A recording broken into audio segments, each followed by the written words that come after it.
Good afternoon. Welcome back to Stories with Don. We are reading Robin Hood and we are on chapter 6 today. And the title of the chapter is The Wedding of Allan a Dale. After Robin Hood had seen Sir Richard of the Lea started on his way, he took his bow and rambled through the forest. As he stood in shelter of a bush beside a forest road that led from one small town to another, he heard a merry voice singing a merry song, and the rich deep notes of a harp, very skillfully played, blended with the strong sweet voice of the singer. "By my faith," quoth the captain of the outlaws to himself, "this is a jolly blade. If his purse rings as golden as his voice, he should be a bird worth plucking." He stood quite still, and presently the singer came into sight. "A strolling minstrel," murmured Robin Hood to himself once more, "gay enough to look at, but I'll warrant you nothing at all in his purse." The newcomer was a handsome young man with flowing yellow locks, on which a gay bonnet with a cock's feather in it was perched. He was clad in a suit of scarlet, and as he walked along he ran his fingers over the strings of his harp, enchanted like a lark on a bright Monday morning. Bright May morning. Not Monday, May. Robin Hood was so pleased with the merry carol of the light-hearted young fellow that he let him pass scot-free. Shame were it to harass one who sings so joyously in the greenwood, thought Robin. He shall go free from me. And he stood behind the bush without moving, and listened until the last sweet note, softened by distance, died away among the trees. Robin looked eastward and saw that the shades of evening were closing over the distant woodlands. "The night is near," said he. "No one will pass again this day," and he returned to the meeting place, where a great fire was blazing in the quiet glade, and the yeomen sat about it laughing and talking with each other. As it happened, the very next morning, Robin Hood, followed by Little John and Much the miller's son, went to watch the same road again. After a little time had passed, Robin Hood espied the same young harper, but what a wonderful change had taken place in his appearance! His head now drooped, and with each step he sighed heavily. "What's wrong now?" said Robin Hood to Little John. "I saw this fellow last night, and a gayer young spark you never beheld. He made the woods ring with his merry song, and now he looks like one who goes to a funeral. Fetch him to me. I would like to know the reason of this sudden change." So Little John and Much stepped forth and bade the minstrel stand. But the minstrel was no coward. He bent his bow and made ready to beat them off if they should attack him. "Nay," said Little John, "there is no need to shoot. Unbend your bow. We mean you no harm, but our master wishes to speak to you. Look, he stands under the greenwood tree." So they brought the minstrel before Robin Hood, and the latter greeted him most courteously and said, "Oh, hast thou any money to spare for my merry men and me?" "Little enough money have I," replied the sad minstrel, "but 5 shillings in all, and this ring." Robin took the ring and looked at it. "Why, 'tis a wedding ring," he said. "Aye, truly," replied the minstrel, "and I have kept it for 7 years, and I thought to have used it today, but the maid has been taken from me, and any one may have yon ring now. 'Tis of no use to me."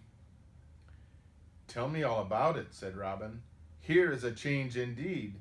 Last night you were as gay as a bird on a bough, and now you are mournful and sad." "What?" cried the minstrel. "You saw me last night?" "Aye, truly I was gay then. I thought I was about to wed the fairest lass in all of North Country, but today my heart is broken. She is to be taken from me and given to a rich old knight."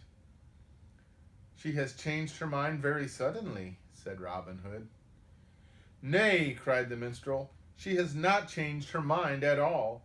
She loves me as truly as ever she did.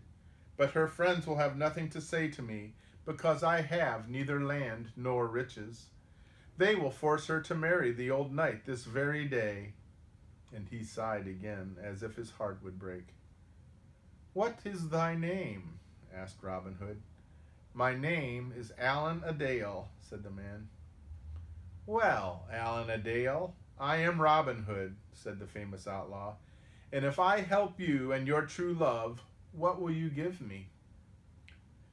"Money I have none," quoth Allan a Dale, "but if thou wilt help me, I will swear ever to be thy faithful servant." "Even so," said Robin, "a good and true man to serve me is more to my liking any day than a purse of gold. Now, where is this wedding to take place?" "At the church beyond the wood," replied Allan a Dale. "'Tis but 5 miles from here." "I know it well," replied the leader, "and Robin Hood will be there." He thought for a minute, then said to Allan a Dale, "Give me your harp." The minstrel handed it over, and Robin stripped himself of all his weapons and gave them to Little John. Then he whispered a number of orders into the ear of his lieutenant and hastened away. When Robin came to the church, he marched up the churchyard path, plucking at the strings of his harp and fetching out deep, ringing notes. This drew a stout figure in fine robes to the door of the church. It was the bishop himself, who was going to perform the marriage ceremony, for he and the knight were old friends and had been boys together. "I thought by the sound of the harp that the wedding guests were coming," said the bishop. "What dost thou here, and who art thou?" Robin took off his cap and bent low before the bishop. "Reverend Father," he said, "I am a wandering harper, and there be those who say I am the best in all the north country. I heard of this wedding and hasted hither to make music on this happy day." "Oh, welcome, bold harper," said the bishop. "'Tis the music I love best of all. Come, strike thy harp, and let me judge of thy gifts." "Nay, not so, Lord Bishop," replied Robin, who, to tell the truth, could only twang the strings a little.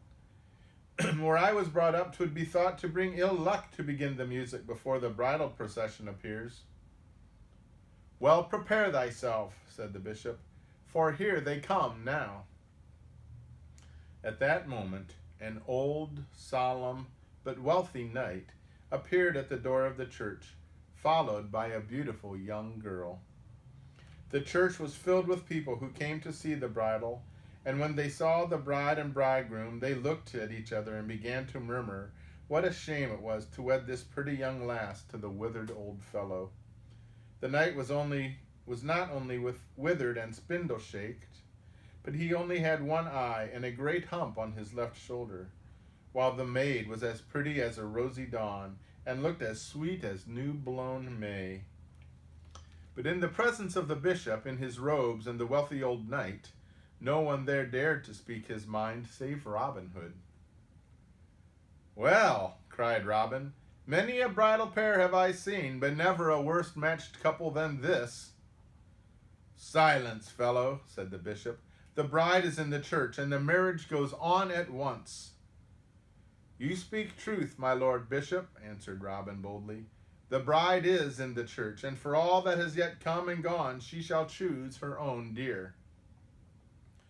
"Prate not, fellow," cried the bishop angrily, "but strike up your music as the bride goes to the altar." "Aye, that will I," laughed Robin, "but I must confess one thing to you.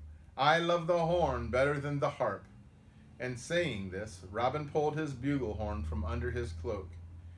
He put the horn to his lips and blew 3 shrill blasts.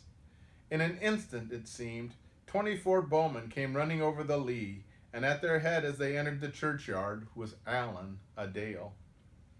What an uproar and confusion there was when the 24 archers burst in at the church door. The bishop was purple with rage, and the old knight shook with rage and fear mingled, for he saw the bride make one rush to the side of Allan a Dale, and saw, too, that the minstrel had a strong band of friends. Then all eyes were turned on the mysterious harper, whose bugle call had brought about this strange turn of affairs. Robin lifted his hand, and for a moment there was silence in the church, for all wished to hear what he had to say. "Allan a Dale," said the outlaw, "this maid is thy true love, as I hear say." "She is, master," cried Allan a Dale. "Then," went on Robin, "if she is willing to wed thee, the wedding shall go on with a change of swains." "Who art thou," roared the bishop, "to come hither in the guise of a harping knave and give orders like a king?" "A true word, bishop," replied the outlaw quietly. "King am I among these stout bowmen, and men call me Robin Hood." Robin Hood! The sound of that famous name struck everyone dumb with surprise. The people in the church stared at the great outlaw with all their eyes, and the bishop and the knight were silent from fear. "Now, bishop," went on Robin, "I bid you marry these young folk who have plighted their troth." "That I will not," cried the bishop angrily. "For one thing, they have not been asked in church, and that must be done 3 times by the law of the land, as thou well knowest, Robin Hood." "True, bishop," replied the outlaw. "It must be done, and it shall be done at once." "Cry 3 times at once, Lord Bishop." "That I will not," roared the bishop. "If you will not," calmly replied Robin, "I must e'en make a bishop of mine own. Pluck off his gown." He pointed to the bishop, and the great man's gown was plucked off at once by 2 stout bowmen. "'Tis the cowl that makes the monk, and the cope that makes the bishop," quoth Robin Hood laughingly. "Now, Little John, don the bishop's robe at once and take his place." Little John grinned and put the bishop's robe on. He looked so queer in it that everyone began to laugh. "Now up with thee, and cry this young couple in church the 3 times needed," said his master, and Little John went into the choir. All the lookers-on shouted their laughter when they saw Little John in the bishop's robe and the bishop's place, crying the names of the young people in church, for he did it so comically and cut such an odd figure in the churchman's dress. Little John took his task very earnestly, and for fear 3 times should not be enough, he went on and on until he had cried them 7 times, amid great amusement. Then Robin called on him to come down and turned to the bishop. "Now, Lord Bishop," he said, "choose ye, and choose quickly. Will ye marry these true lovers, or come to the greenwood with me as a prisoner?"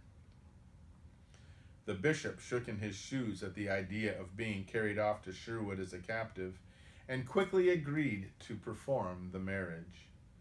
When it came to the question, "Who gives this maid?"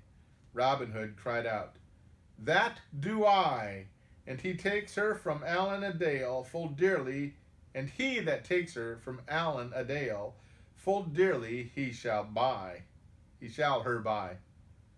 Let me read that again. "That do I, and he that takes her from Allan a Dale fully dearly he shall her buy."